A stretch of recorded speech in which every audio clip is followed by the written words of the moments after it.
बिस्मिल्लाहिर्रहमानिर्रहीम। लाखों करोड़ों दरूद नबी अकरम सल्लल्लाहु अलैहि वसल्लम पर और उनकी आल पर।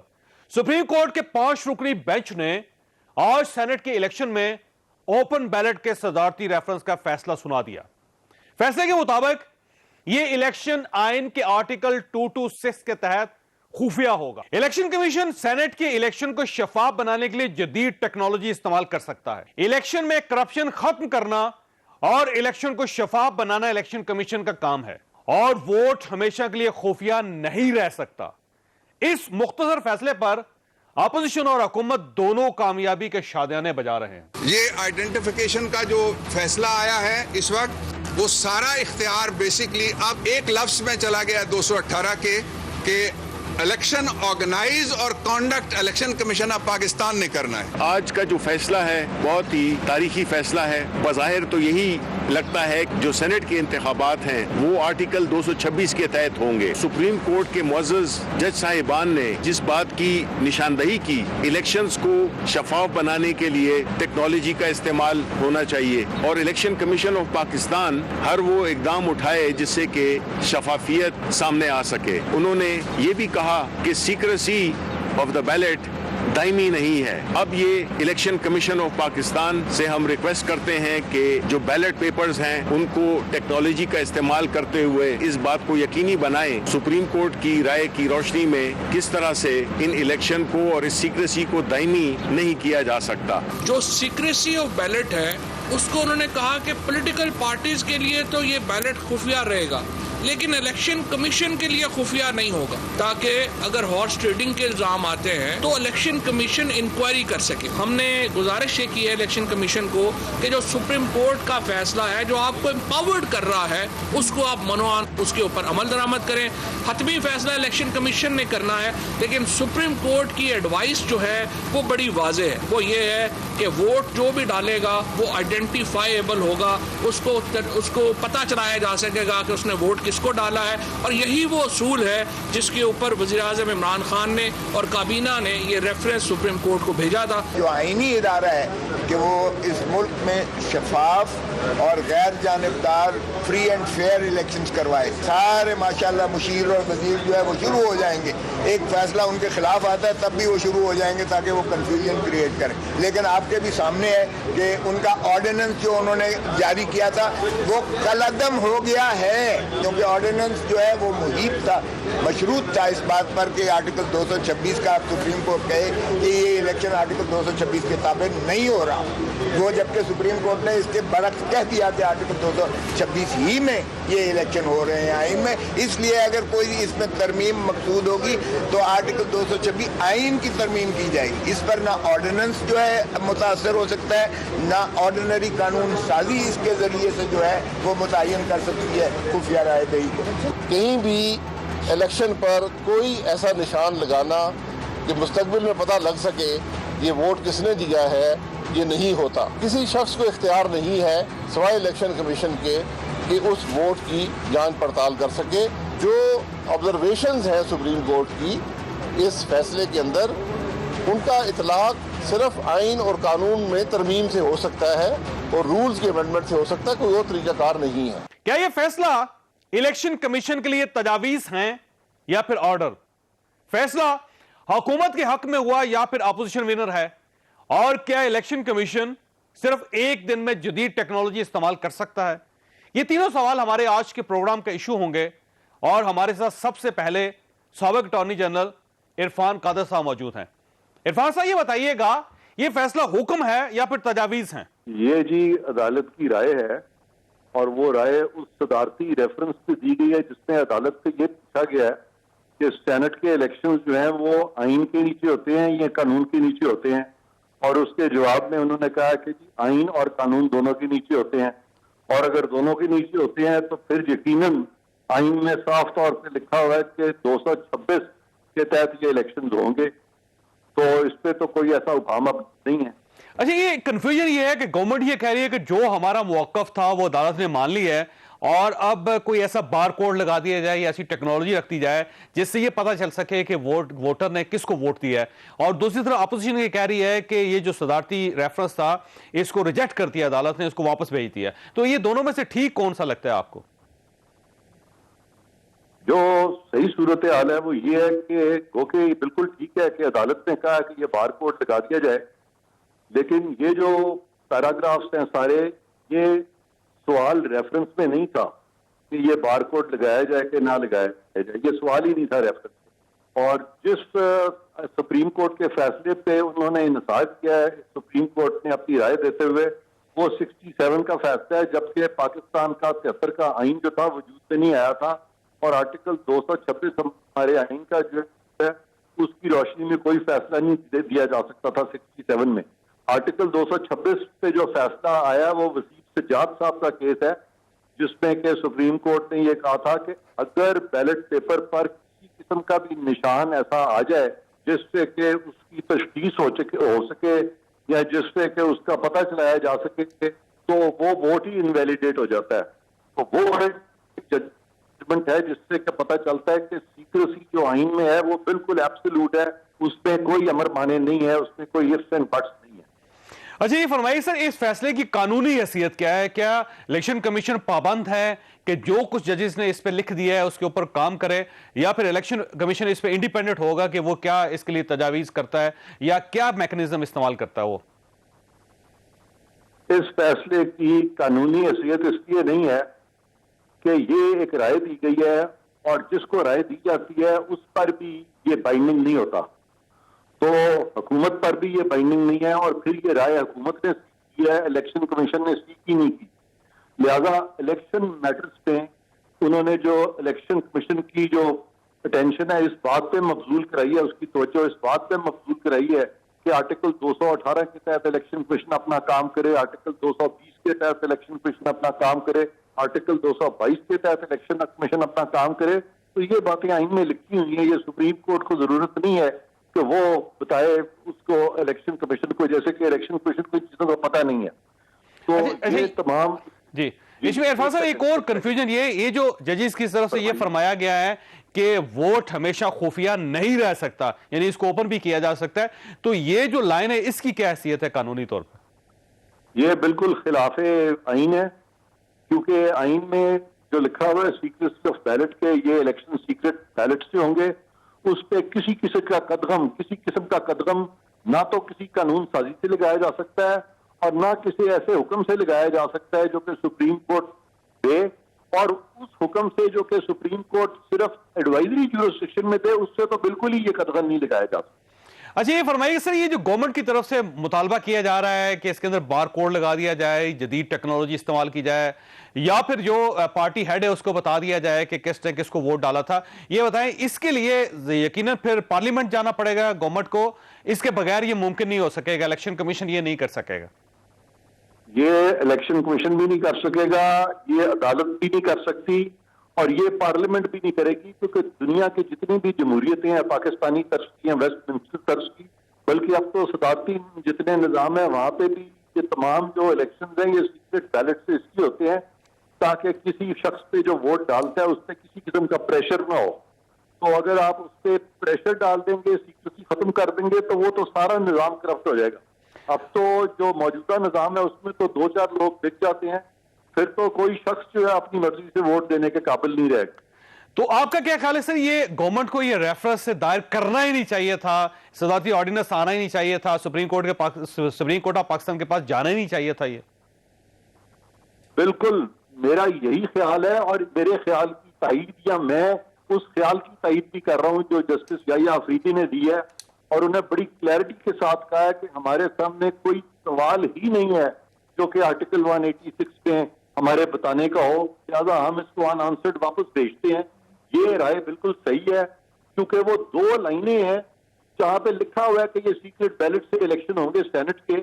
अगर हुकूमत वक्त इस चीज को नहीं समझ सकती और ये मामला इलेक्शन कमीशन के पास भी नहीं लेके जा सकती, तो वो सुप्रीम कोर्ट के पास कैसे ले आई और क्यों ले आई है? तो यहाँ पे तो ये गलती, ये खामी अटॉर्नी जनरल साहब की है। उन्होंने गवर्नमेंट को नहीं बताया, प्राइम मिनिस्टर साहब को नहीं बताया, सदर साहब को नहीं बताया, वो अपना केस भी प्लीड नहीं कर सके सुप्रीम कोर्ट में। तो अटॉर्नी जनरल साहब की क्या हैसियत होगी सर इस फैसले के बाद? ये मुझे नहीं पता, लेकिन अटॉर्नी जनरल जब कानून पे अपनी राय देते हैं तो वो बिल्कुल इंडिपेंडेंटली देते हैं, क्योंकि वो खुद कॉन्स्टिट्यूशन के नीचे ऑफिस होल्ड करते हैं। तो अगर हुकूमत ने उनको कोई गलत राय भी दी हो तो वो उसको सुप्रीम कोर्ट पे दुरुस्त कर देते हैं, और अगर सुप्रीम कोर्ट को गलत बात कर रहा हो तो उसकी भी दुरुस्ती अटॉर्नी जनरल का काम है कि उनको भी सही राह पे डाल दिया जाए।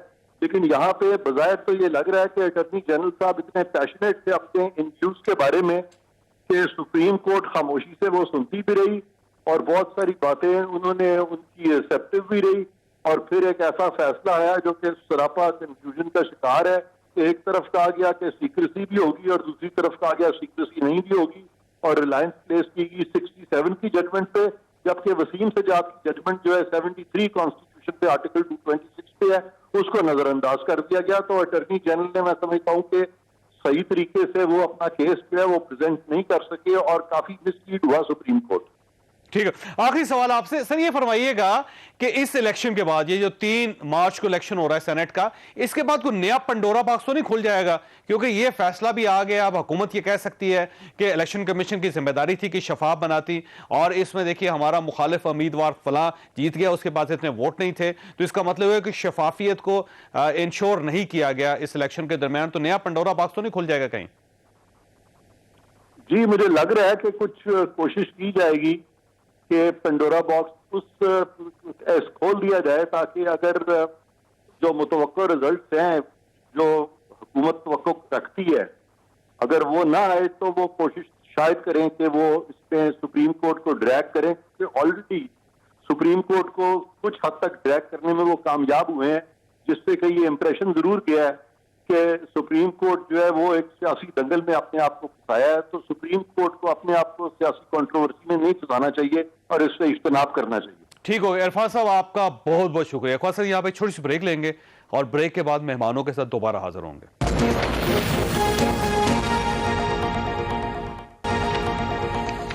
प्रोग्राम में दोबारा खुश आमदीद। हमारे साथ तशरीफ रखते हैं मियां जावेद लतीफ साहब, पाकिस्तान मुस्लिम लीग नून के साथ इनका ताल्लुक है। फवाद चौधरी साहब हमारे साथ तशरीफ रखते हैं, साइंस एंड टेक्नोलॉजी के वफाकी वजीर हैं, पाकिस्तान तहरीक इंसाफ के साथ इनका ताल्लुक है। जो इस सबसे पहले आपकी तरफ आऊंगा सर, ये फैसला मेरे सामने पड़ा हुआ है, इस फैसले में सिर्फ एक ही चीज फैसला है, और वो ये है कि ये इलेक्शन आर्टिकल 226 के तहत होगा, और वो ज़ाहिर खुफिया ही हो सकता है और उस पर कोई गुंजाइश नहीं निकल सकती। लेकिन आपका ये कहना है कि बार कोड जो है वो इलेक्शन कमीशन को लगाना चाहिए, लेकिन इस फैसले में किसी जगह ये नहीं है कि बार कोड भी लगाया जा सकता है या कैमरेज भी लगाए जा सकते हैं या और भी कोई टेक्नोलॉजी इस्तेमाल की जा सकती है। अलबत्ता ये ज़रूर कहा गया है कि टेक्नोलॉजी जो है वो जितनी अवेलेबल टेक्नोलॉजी है उसको ज़रूर इस्तेमाल करना चाहिए इलेक्शन कमीशन को। जनाब देखिए जावेद चौधरी साहब, इसमें जो सुप्रीम कोर्ट की जो एडवाइस आई है, जो उनकी राय आई है, उसमें उन्होंने अटॉर्नी जनरल साहब के इस नुक्ते से इत्तेफाक नहीं किया कि सियासी जमातों को ये हक होना चाहिए कि वो अपने लोगों का कि उन्होंने वोट किधर दिया है वो देख सके। सुप्रीम कोर्ट ने ये कहा है कि उसके लिए आपको आर्टिकल 226 में तरमीम करनी होगी। लेकिन साथ ही एक और जो इम्पोर्टेंट बात सुप्रीम कोर्ट ने की, वो उन्होंने कहा कि जो right of secrecy of ballot है वो एब्सोल्यूट नहीं है, यानी जो खुफिया राय का जो असूल है वो हतमी नहीं है और उसमें एक्सेप्शंस हैं। उन्होंने दरअसल सुप्रीम कोर्ट ने किया यह है कि सियासी जमातों को तो ये हक नहीं दिया जो हम चाहते थे ये कि वो वोट का हक ना दें, लेकिन उन्होंने इलेक्शन कमीशन को ये कहा है कि शफाफ इलेक्शन बनाने के लिए आप जो है ये जो है उसको अगर भी कर सकते हो आप सकते हैं, तमाम इक़दाम जो कि आपको करने चाहिए।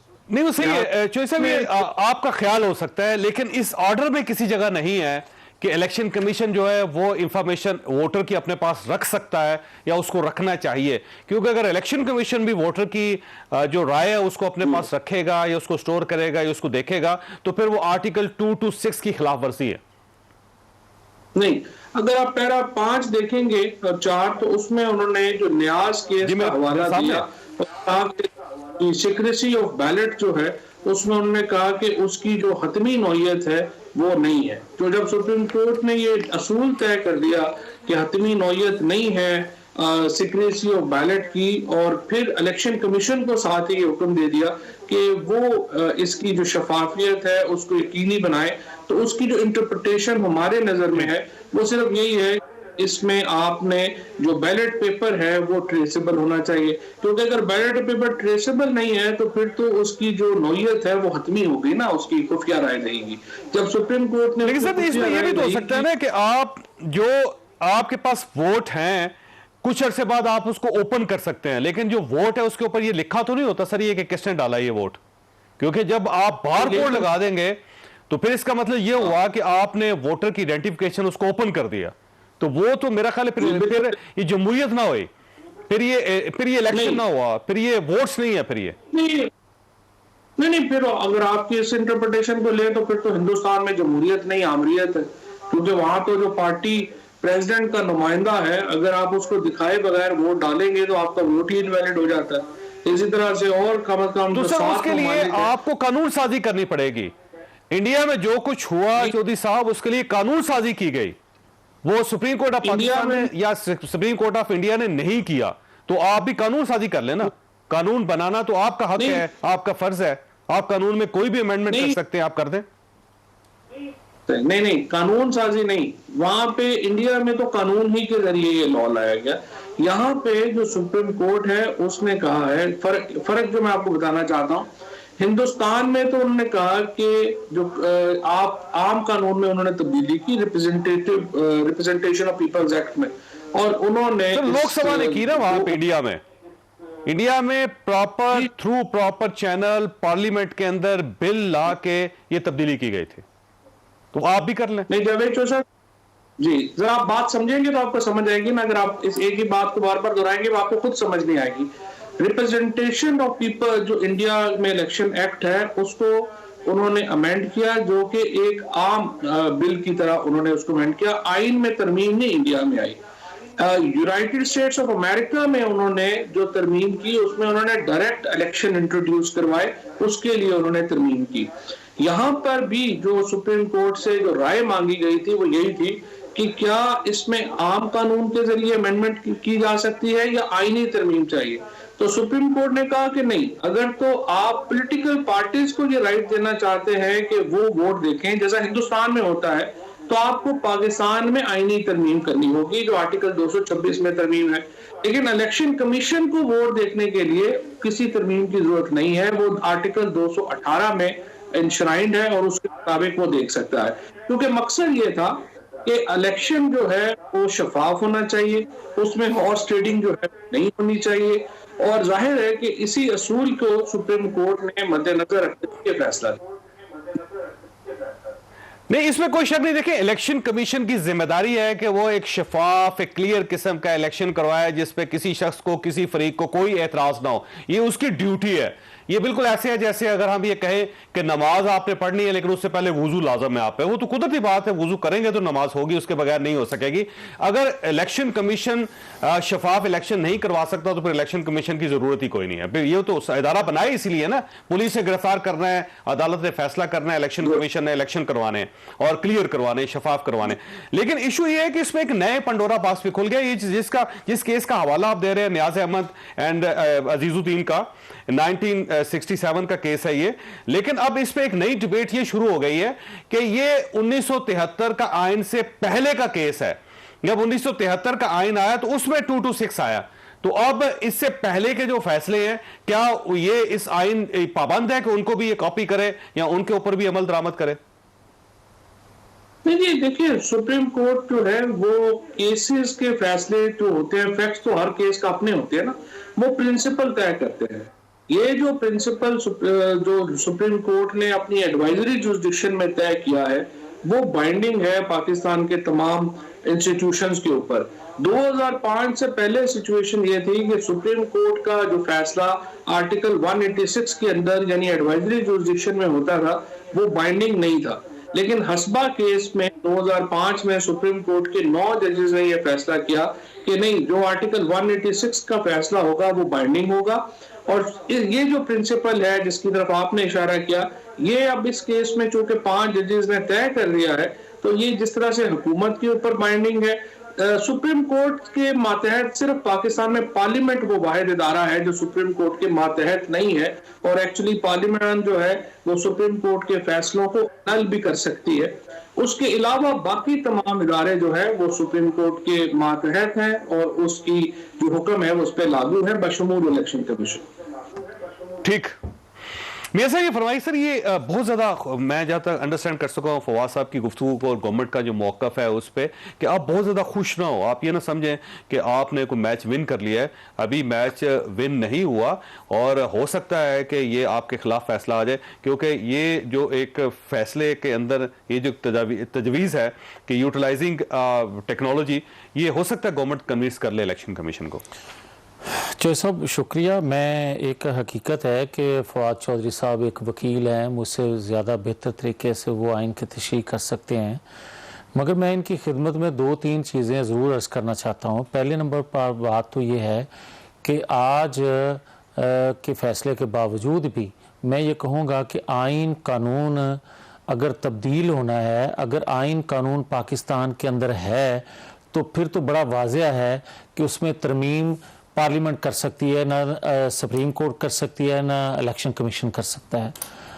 और आज के फैसले से मुझे ये कोई बता दे कि अगर तो कोई मेंबर जो है, कोई वोटर जो है अपनी पार्टी लाइन से हटकर वोट कास्ट करने पर उस पर कदगन है, तो फिर इस रेफरेंस का इंतज़ार करना चाहिए था, फैसले का, इस रेफरेंस के हवाले से कि भाई क्या फ़ैसला आता है। और जब कदगन नहीं है तो फिर आपने कोर्ट का भी वक्त ज़ाया किया, लोगों को भी कंफ्यूज किया, ये कहकर कि सीक्रेट बेल्ट होना चाहिए या सीक्रेट बेल्ट नहीं होना चाहिए। मेरे जैसा एक तालिब इल्म जो है वो तो ये समझता है कि या सीक्रेट होता है या सीक्रेट नहीं होता। ये ओपन सीक्रेट की मैं पहली दफ़ा, मैं तो कम से कम मेरे जैसा बंदा बात सुन रहा है, मगर मैं एक और चीज़ अर्ज करना चाहता हूँ।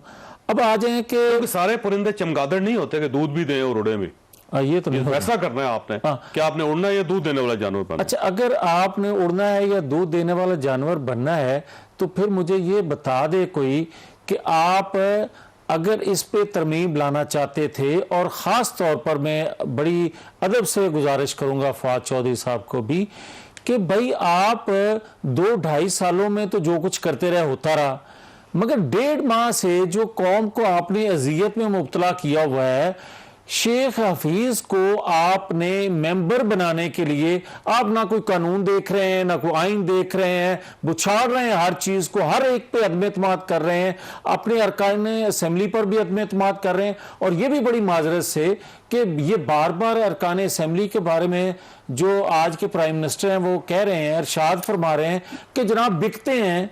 नहीं, तो ये तो आप भी कहते थे ना, एक सेकंड ना, ये तो आप भी कहते हैं, आप भी कहते रहे। तो अगर इस सिस्टम को क्लियर किया जा सकता है तो करें, मेरी बारकोड लगा देना, फिर क्या फर्क, क्या प्रॉब्लम है? बिकते रहे ना, बिकते रहे। अब मुझे ये बताएं कि आज तो मेंबर तो बिक ही नहीं रहा, आज तो लीडर बिक रहा है भाई, आज तो जमात का हेड बिक रहा है। आप कैसे, आप ये कैसे कहते हैं? मैं इसलिए कहता हूं सर, लियाकत जतोई साहब ने एक शख्स से कह दिया, बल्कि उन्होंने इमरान खान का भी नहीं कहा था, उन्होंने कहा जिन्होंने 35 करोड़ रुपए दिए, उन्होंने कहा कि गवर्नर सिंध और साथ उन्होंने अली मादल शेख का नाम लिया। बड़े अदब से आपसे भी मैं गुजारिश करूंगा कि अगर मैं कहता तो आप यकीन ना करते। आप लियाकत जतोई का खाली कोट कर रहे हैं, उनको भी छोड़ दें। उनके वहां के एमपी, आज भी उनकी एक वीडियो वायरल हुई सिंध के एमपीए की, वो क्या कह रहा है, आप बलोचिस्तान से वायरल वीडियो से फैसले नहीं हो सकते। अच्छा एक सेकंड ना, सिंध के, बलोचिस्तान के, खैबर पख्तूनख्वा के पीडीएम के लोग नहीं, पीटीआई के लोग जो कह रहे हैं, खुदा का खौफ करें, आप सुन तो लें। अब आ जाए, मैं जो बात कहना चाहता हूं, बारकोड के खिलाफ क्यों है सर? आप क्यों ये चाहते हैं कि एक जो वोटर है वो अपनी पार्टी का हल्फ उठाता है लेकिन आपको वोट दे देता है, तो उसका मुहासबा नहीं होना चाहिए? अच्छा फिर मुझे ये बताएं, आपको वोट दे दे तो वो ठीक है, मुझे वोट दे तो आप कहते हैं कि ये नहीं होना चाहिए। या तो आप ये भी करें ना, नहीं वो चोरी सर्वर खत्म करना। अच्छा, चोरी सर्वर कहां से आया था? फिर आप उस वक्त भी खड़े होते, उस वक्त आप लुडियां डाल रहे थे कि भाई देखा जनाब जमीर पे। अच्छा एक और चीज है, बड़ी बार बार बात की जाती है कि जनाब चलें, जो ज़मीर के मुताबिक फैसला करेगा वो तो ठीक है, जो बेज़मीरा होगा उस पर कदगन होगी। अच्छा भी आप कौन होते हैं ये फैसला करने वाले कि मैंने फैसला ज़मीर के मुताबिक किया या बेज़मीरी की है? ठीक है, इसके लिए आपको एक और रेफरेंस दायर करना पड़ेगा, तब जाके पता चलेगा। ये करें जो फवाद साहब, ये बड़ा वैसे बड़ी बदकिस्मती है कि सदर मौज़म जो होते हैं वो सबसे एक मोतबर इदारा होता है, वो सुप्रीम कमांडर हैं अफवाज पाकिस्तान के भी, और वो नुमाइंदगी करते हैं पूरी स्टेट की। लेकिन उनके 2 reference supreme court of Pakistan ने उड़ा दिए। पहले जस्टिस फाइज ईसा का रेफरेंस वो आप देख लें, अब ये सेनेट का रेफरेंस, इसके अंदर भी देख लें आपको हजीमत उठानी पड़ी और वापस हुए। तो सर ये अगर ये रूटीन जारी रही तो सदर साहब का जो रेफरेंस होगा उसकी क्या हैसियत रह जाएगी? क्या अटॉर्नी जनरल ऑफ पाकिस्तान से पूछना नहीं चाहिए? पहली बात तो खैर ये तो खैर 2 बिल्कुल ही गलत बात है। दोनों रेफरेंसेस में जो प्रेसिडेंट साहब हैं उन्होंने ओपिनियन मांगी है, सुप्रीम कोर्ट ने उसकी इसमें ओपिनियन दी है। वहां पे भी सुप्रीम कोर्ट ने तहकीकात का हुक्म दिया है। दूसरे में तो मुझे नहीं पता कि आपको किसने कह दिया है कि ये उड़ा दिए रेफरेंसेस। दूसरी बात ये है कि ये जो पहले जावेद लतीफ साहब ओपन बैलेटिंग नहीं हो रही चौधरी साहब, आपने ओपन बैलेटिंग का कहा था, अटॉर्नी जनरल ऑफ पाकिस्तान पेश होते रहे गवर्नमेंट की तरफ से, सदर साहब ने राय पूछी कि हम ओपन बैलेटिंग करवाना चाहते हैं, नहीं करवा सकते। नहीं, फिर आपको रेफरेंस का ही नहीं पता क्या था। रेफरेंस ये था कि आर्टिकल 226 कहता है कि खुफिया राय है सेनेट की, और दूसरी तरफ जो सेनेट का इलेक्शन है वो आइन का तहत नहीं होता, वो लॉ के तहत होता है। तो क्या हमें आइनी तरमीम में अमेंडमेंट चाहिए या हमें कानून में अमेंडमेंट चाहिए? सुप्रीम कोर्ट ने कहा कि नहीं, इलेक्शन कमीशन वोट की सीक्रेसी को देख सकता है, आपने देखनी है तो 226 में अमेंडमेंट करें, तो इसमें उड़ाने वाली तो कोई बात ही नहीं है। अच्छा, दूसरी तरफ लेकिन जो ज्यादा इंपॉर्टेंट बात जो जावेद लतीफ साहब ने एक करी उसके इंपॉर्टेंट है जवाब। देखिए, आर्टिकल 63 अप्लाई नहीं होता 63A यहाँ पर वोट डालने के ऊपर। तो लोग जो है वो वोट तो डेफिनेटली पार्टी पॉलिसी के खिलाफ भी डाल सकते हैं। लेकिन देखिए प्रॉब्लम क्या है, मैं हूँ, जावेद लतीफ साहब है, हम ये वोट डालते हैं अपने हल्कों के लोगों के नुमाइंदे की हैसियत से। तो इसलिए भी इम्पोर्टेंट है इस वोट का ओपन होना कि मेरे हल्के के लोगों को पता होना चाहिए कि मैंने ये वोट किधर डाला है, ताकि जब आइंदा इलेक्शन में उनके पास वोट मांगने जाऊंगा तो वो इसके ऊपर भी मुझे जज करेंगे कि मैंने जो वोट डाला है उस वक्त सेनेट में वो सही डाला था या गलत डाला था, क्योंकि ये मेरा वोट नहीं है, मेरे हल्के के। अच्छा, ऐसे फवाद साहब, मैंने ब्रेक लेनी है, सवाल आपके पास छोड़ के जा रहा हूं सर। 2 नुक्ते हैं। पहला नुक्ता ये है, चौधरी सरवर साहब का बार बार जिक्र किया जाता है कि वो उनके पास वोट ज्यादा कैसे आ गए थे। सर सबसे पहले तो चौधरी सरवर साहब को या आपको उनकी बिहाफ पे माजरत करनी चाहिए कि वोट उन्होंने दूसरी पार्टीज के हासिल किए। वो दूसरी बात ये, जो 14 सेनेटर्स गायब हो गए थे उसका फायदा गवर्नमेंट ऑफ पाकिस्तान को हुआ था, उस पर भी मेरा ख्याल है डेफिनेटली आपको ये अपना वो फैसला वापस लेके उन 14 वोट्स को वापस करके फिर आपको ये बात करनी चाहिए। ये दोनों सवाल आपके पास छोटे छोटे ब्रेक और ब्रेक के बाद दोबारा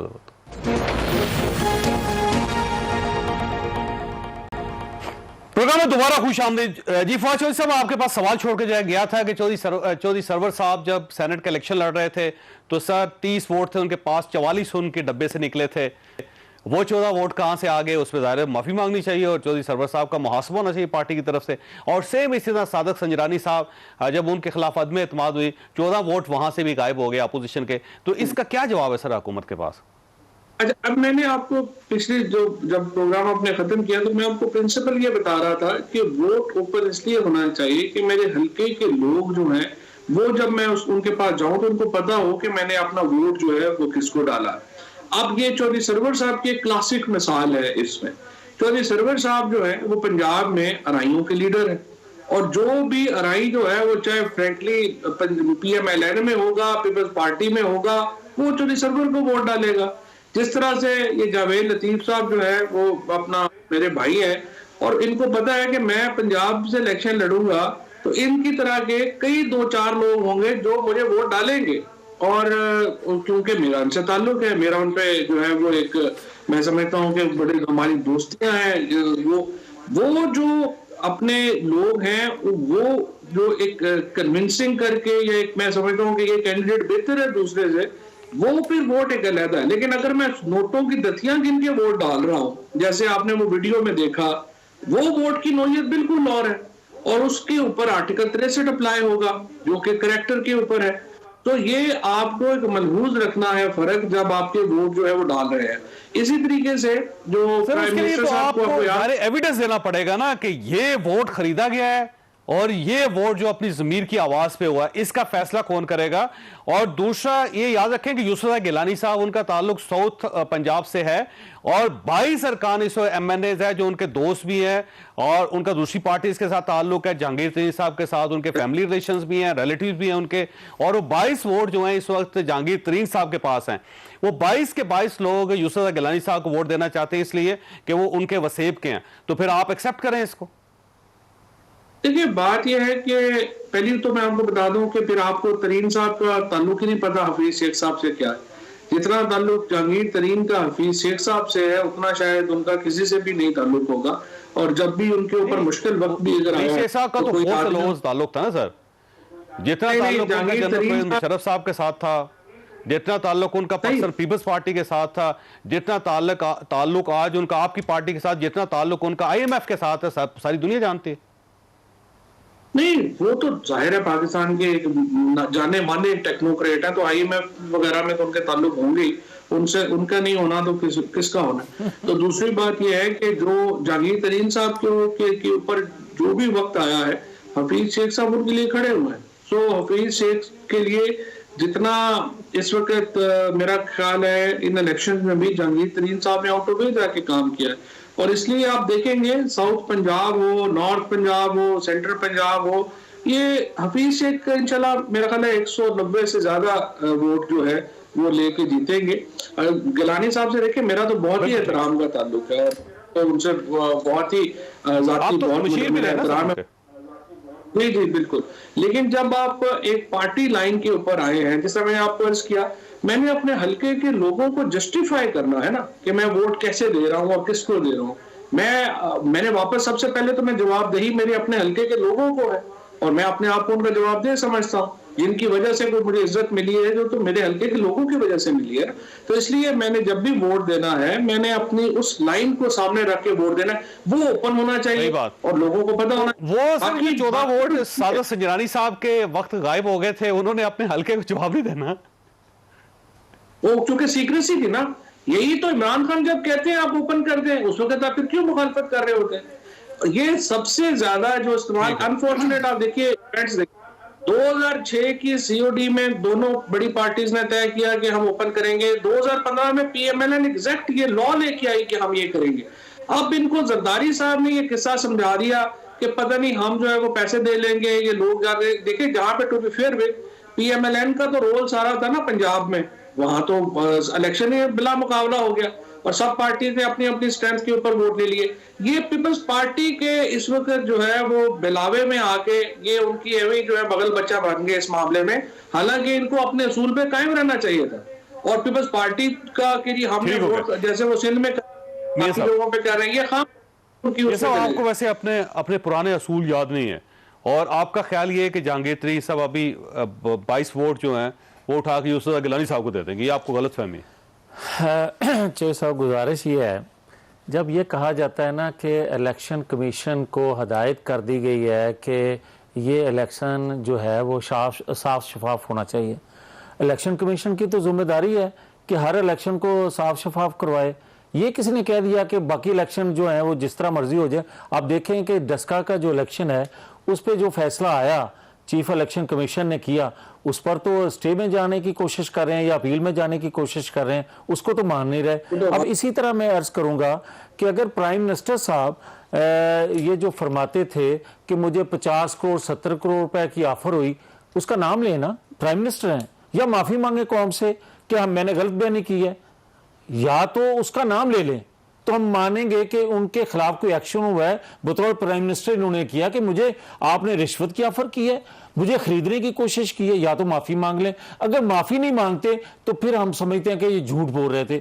दूसरा मैं ये अर्ज करूंगा कि लियाकत जतोई साहब हों या रिंद साहब हों या खैबर पख्तूनख्वा, पार्टी के इश्यूज है ना सर। नहीं एक सेकंड सर, पार्टी इसमें लोग टिकट लेना चाहते हैं, टिकट देना चाहते हैं, चौधरी साहब, तो इस किस्म की कंट्रोवर्सी हर इलेक्शन से पहले होती है। चौधरी साहब, अगर उनके पार्टी के इश्यूज हैं, अपने पार्टी के इश्यूज हल करने के लिए आप आइन से खिलवाड़ कर रहे हैं, आप आईनी इदारों से खेल रहे हैं। आप मुझे ये बताएं सर, कि आईनी एक इदारों वजीर से थे- खेलने के लिए आपने 2006 में सीओडी में लिखा था सर कि हम ये आईनी इदारों के साथ ये खिलवाड़ करेंगे। मैं अर्ज करता हूं, आज इस पे मैं आता हूं। मुझे ये बताएं कि इनके सुल्तान साहब थे एक वजीर, जो सूबाई वजीर थे खैबर पख्तूनख्वा के, इन्होंने उनको निकाल दिया कैबिनेट से इस वजह से कि वो लेन देन में जनाब वो भी शामिल थे। तो अब उनको दोबारा क्यों बुलाया भाई? वो तो अब गंदे थे, गलत थे। बुलाने में कोई प्रॉब्लम नहीं अच्छा, होता सर। वोट बुलाते लेने तो के आप लिए- भी रहते हैं। अच्छा, वोट लेने के लिए लेकिन भाईजान- एमकेएम कितनी बार निकली, अब- वापस आई। अब आ जाएं। आपने काफ लीग के सारे लोगों को निकाल दिया, फिर मिले। अच्छा, एक सेकंड। 100 लोगों को आपने वापस ले लिया सर। ये तो होता रहता है अच्छा, पॉलिटिक्स है। एक इन्होंने और बात की है फवाद चौधरी साहब ने, उन्होंने फरमाया है कि लोगों का दबाव आएगा वो मेंबर्स पर कि भाई आपने पार्टी डिसीजन के खिलाफ वोट दिया है, लिहाजा आप हल्के में ना आए। तो ज़मीर के आवाज़ पर अगर वो वोट देता है कि 2.5 सालों में पीटीआई के मेंबर जब हल्के में जाते हैं वो कहते हैं तबाही मचा दी आपकी हुकूमत ने, तो वो अपने हल्के को देखेंगे या आपकी पार्टी लाइन को देखेंगे? वो यकीनन अपने हल्के को देखेंगे कि जिनसे कल को उन्होंने वोट लेना है। तो आप मुझे ये बताएं कि वैसे उनके अगर कहने यूसुफ पर गिलानी साहब जीत जाते हैं तो क्या मतलब होगा फिर इसका सर? उनको एक्स्ट्रा 12 से लेके 15 वोट चाहिए सर। अच्छा चौधरी साहब, मैं ये जो महसूस कर रहा हूँ, अगर कोई हवाएं ऐसी ना चली, कोई बेमौसमी हवाएं ना चली, तो मैं समझता हूँ कि यूसुफ रज़ा गिलानी साहब 15 से ज़्यादा वोट लेंगे पीटीआई के। सर कैसे ले लेंगे? मैं अर्ज़ करता हूँ, उसकी 2-3 वजूहात हैं। पहली जो बड़ी वजह है वो ये है कि पीटीआई के लोग जो हैं, जो उड़ के आए थे, जो मौसमी चीज़ें थीं, वो मौसम अब चेंज हो रहा है। कैसे चेंज हो रहा है? यस, मैं अर्ज कर जाहिर तो महसूस नहीं, वो चेंज नहीं जो आप चेंज समझते हैं, वो चेंज कल को उन्होंने इलेक्शन में जाना है। इलेक्शन भले इस साल हो जाए या अगले साल हो, मगर इलेक्शन होने हैं। उन्होंने वोटर उस जो आप समझते हैं कि ये इलेक्टेबल लोग हैं, वो इलेक्टेबल लोग समझते हैं कि तो जब मतलब ये हुआ कि जो इलेक्टेबल्स हैं, जो आपकी पार्टीज नून लीग, काफ लीग छोड़ते रहते हैं, मुख्तलिफ जमातों में छोड़ के चले गए, आपने उनको ऑफर कर दिया है कि आप हमें वोट दें और आके हमसे टिकट ले लें। जो मैं एक बता दूं बड़े अदब से, मैं ऑफर करूं ना करूं, फवाद चौधरी ऑफर करें ना करें, आप करें या ना करें, वो देख लेते हैं कि अब ये बिकने वाली चीज़ नहीं रहेगी। लिहाजा अगर वो इतने ही अच्छे लोग होते, ना आपको कभी छोड़ते ना मुझे कभी छोड़ते। लिहाजा उनको छोड़ने में कोई दिक्कत नहीं है। पलड़ा आपकी तरफ भारी महसूस हो रहा है। अब अवामी आप उनको इंसेंटिव क्या दे रहे हैं? अवामी पलड़ा जो है वो अब इनके हक में नहीं रह गया। लिहाजा वो अवाम के पलड़े को देखेंगे, वो किसी तौर पर भी इस झांसे में नहीं आएंगे। ये फरमाइएगा सर, ये कैसे फैसला होगा कि फलां शख्स ने पैसे लेके वोट दिया है और फलां शख्स ने अपने जमीर की आवाज पे वोट दिया है? कोई ऐसा मैकेनिज्म है, कोई ऐसा बारकोड है कि जिसके जरिए पता लगाया जा सके कि ये जो लोग जो आपको वोट दे रहे हैं वो जमीर की आवाज पे दे रहे हैं और जो यूसुफ गिलानी साहब को दे रहे हैं वो बिक कर दे रहे हैं? नहीं, ये मैकेनिज्म क्यों नहीं है? क्या आपका क्या ख्याल है कि जब ये लोग वोट देते हैं, जो पैसे के बगैर वोट देगा और जो पैसे लेके वोट देगा, आपके ख्याल में उसका पता नहीं चलेगा? ये जो अभी फॉर एग्जांपल जो ब्लैटेड वीडियो हमारे सामने आई है और जिसमें लोग जो हैं जिस तरह से पैसे की गड्डियां गिन रहे हैं, अब उनको आप क्या कहेंगे? वो ज़मीर की आवाज पे वोट दे रहे हैं।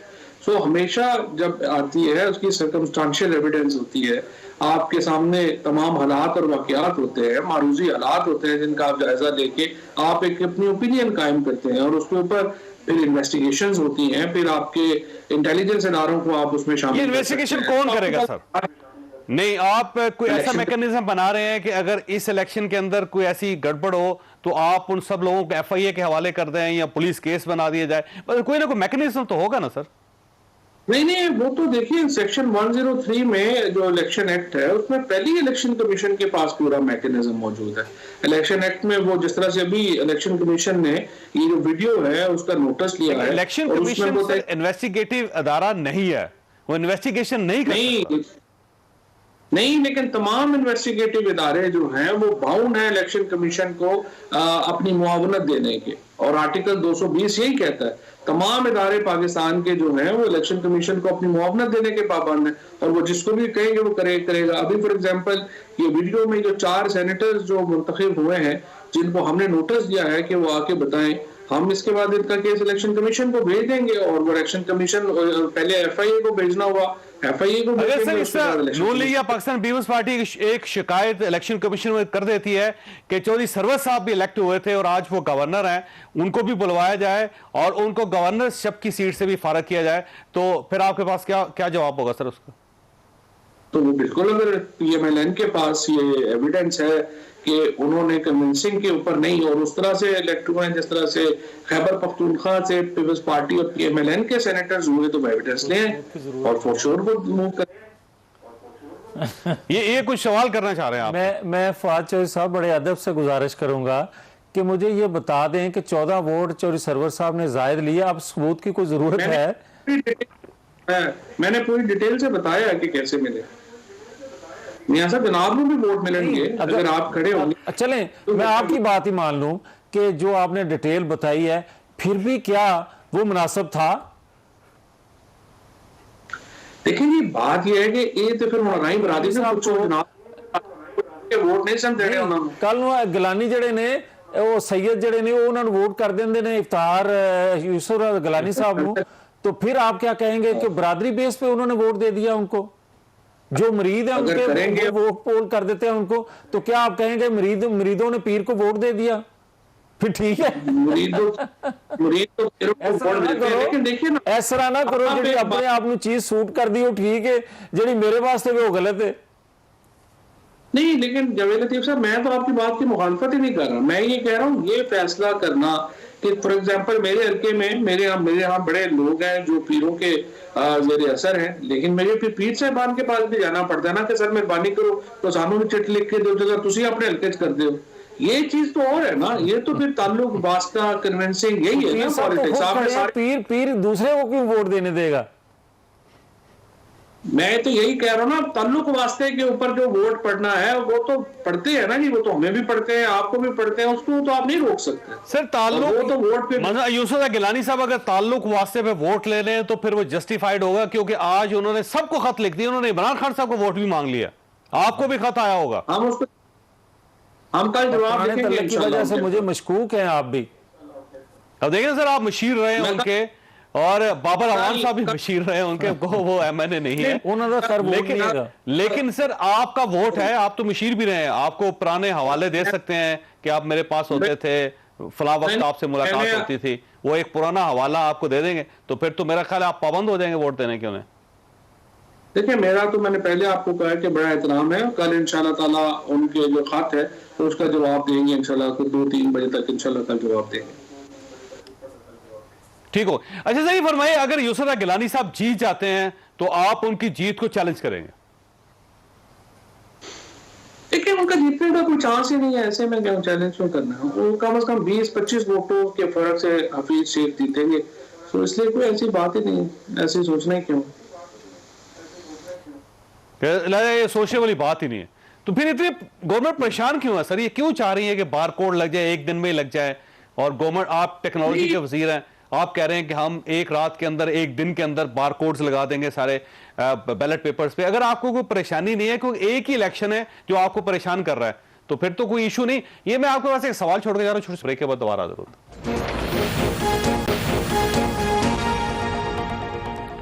प्रोग्राम में दोबारा खुश आमदीद। कंवर दिलशाद साहब हमारे साथ टेलीफोन लाइन पे इस वक्त हैं, साबिक सेक्रेटरी इलेक्शन कमीशन है, इनकी राय बड़ी मोतबर होगी इस सारी सूरत हाल में। कंवर साहब, ये आपने फैसला पढ़ा है? फैसला मैंने टीवी पे देखा है, तमाम चैनल पे डिटेल छपती है, उसकी देख ली है। ठीक हो गया। क्या इलेक्शन कमीशन पाबंद है इस फैसले का? बताएं। मतलब एक तो ये कि जदीद टेक्नोलॉजी इस्तेमाल करें। जदीद टेक्नोलॉजी से क्या मतलब है? कोई अंडरस्टैंडिंग है इसके अंदर कोई? इसमें इलेक्शन कमीशन पाकिस्तान ने आज चेयरमैन नादरा को भी इनवाइट बुलाया था शाम के वक्त उन्हें, और हमें हमारी इतला के मुताबिक DGFIA को भी इन्होंने बुलाया, उनसे मशावरत की, आगे का लाहेअमल तैयार करने के बारे में सुप्रीम कोर्ट ऑफ पाकिस्तान ने जो राय दी है उसके बारे में अमल दरामद करने के बारे में से मशावरत हुई है, लेकिन वो किसी नतीजे पर नहीं पहुंचे। गालिबन अब कल मीटिंग होगी। अब इलेक्शन कमीशन पाकिस्तान के सामने 2 राय हैं। अब हमारे सामने ज़ाहिर है बड़े लायर भी बैठे हुए हैं, जावेद लतीफ साहब भी बैठे हैं, फवाद चौधरी साहब भी हैं, लेकिन मेरी नाक़िस राय के मुताबिक इलेक्शन कमीशन ऑफ पाकिस्तान के सामने जो आई है ये सुप्रीम कोर्ट की राय है, ओपिनियन है, जजमेंट नहीं है, रूलिंग नहीं है। तो इसलिए इलेक्शन कमीशन पाकिस्तान के सारे पहलुओं पर गौर करेगा। जब इलेक्शन कमीशन पाकिस्तान ने बाकायदा आईनी तौर पर अपना जवाब दाखिल कराया सुप्रीम कोर्ट ऑफ पाकिस्तान में, उन्होंने ये कहा कि जब तक आइन के आर्टिकल 226 में तरमीम नहीं हो जाती उस वक्त कोई एक्ट ऑर्डिनेंस जो है वो गैर कानूनी होगा। अच्छा, ये फरमाए सर, फ्यूचर में, क्योंकि एक फैसला तो आ गया ना, अब एक गुंजाइश पैदा हो गई है कानून के अंदर कि फ्यूचर में अगर कोई नए election commissioner, chief election commissioner आ जाता है, नया कमीशन बन जाता है और वो फैसला कर लेता है कि मॉडर्न टेक्नोलॉजी को इस्तेमाल करना चाहिए इस फैसले की बुनियाद पे, तो क्या वो कर सकता है? नहीं, वो तो इसी जो है ना, अभी इलेक्शन के बाद 3 मार्च के बाद इलेक्शन कमीशन पाकिस्तान एक समरी भेजेगा मिनिस्ट्री पार्लियामानी अफेयर्स को कि अब आप इसमें आईन में तरमीम करवाएं। सुप्रीम कोर्ट ऑफ पाकिस्तान की ओपिनियन की रोशनी में आप तरमीम करवाएं आर्टिकल 226 में, और एक्ट जो है हमारा है 2017 का एक्ट जो है इलेक्शन एक्ट, उसका 122 में तरमीम कराएं, 185 में तरमीम कराएं, 184 में तरमीम करवाएं, 59 में तरमीम करवाएं। ये तमाम तरमीमें जो होनी है इलेक्शन कमीशन पाकिस्तान ये रिक्वेस्ट करेगा पार्लियामानी अफेयर से कि जनाब इस पर अपने बाकायदा पार्लियामेंट एक्ट के जरिए तरमीम करवाएं। बाकी डिवाइस करना, तरमीम करना, ये इलेक्शन के पास इख्तियारात नहीं है कि बैलेट पेपर को चेंज कर दें सुप्रीम कोर्ट ऑफ पाकिस्तान की राय को रखते हुए, चेंज तो नहीं कर सकते। सर, ये जो 3 तारीख को इलेक्शन हो रहे हैं कंवर साहब, ये पुराने सिस्टम के तहत ही होंगे, इसमें कोई चीज तब्दील नहीं हो सकती, कोई मॉडर्न टेक्नोलॉजी इस्तेमाल नहीं हो सकती? मॉडर्न टेक्नोलॉजी अगले इलेक्शन हो जाएगी। फिलहाल तो ये हमारे ख्याल में तो ये है कि 3 मार्च को जो हमारा पुराना शेड्यूल है उसके मुताबिक इलेक्शन हो जाएंगे, और इसमें तरमीम करने के बैलेट पेपर को इलेक्शन कमीशन तब्दील ही नहीं कर सकता। कानून कहाँ इजाजत देता है इलेक्शन कमीशन पाकिस्तान को आप बैलेट पेपर में तरमीम कर रहे, बगैर एक्ट में तरमीम किए बगैर रूल्स में तरमीम किए बगैर, खुद तो इलेक्शन कमीशन उस पर कलम नहीं फेर सकता। सर, चंद सेकंड रह गए हैं, आपसे आखिरी सवाल, ये अटॉर्नी जनरल साहब को कहां देखते हैं सर आप इस फैसले के बाद? अटॉर्नी जनरल को तो मुस्तफी हो जाना चाहिए, वो तो बिल्कुल किसी काबिल नहीं है कि पाकिस्तान को इलेक्शन कमीशन को या प्राइम मिनिस्टर साहब को तो बंद गली में खड़ा कर दिया इसने अटॉर्नी जनरल ने। इसको तो पता ही नहीं है कि कानून क्या होता है, आइन क्या होता है। ठीक हो गया ख्वाजा साहब, आपने गुफ्तगू सुनी, फैसला कर लीजिएगा। अल्लाह ताला आप और आपके अहले खाना को हर किसी मुसीबत से महफूज रखे। अल्लाह हाफिज।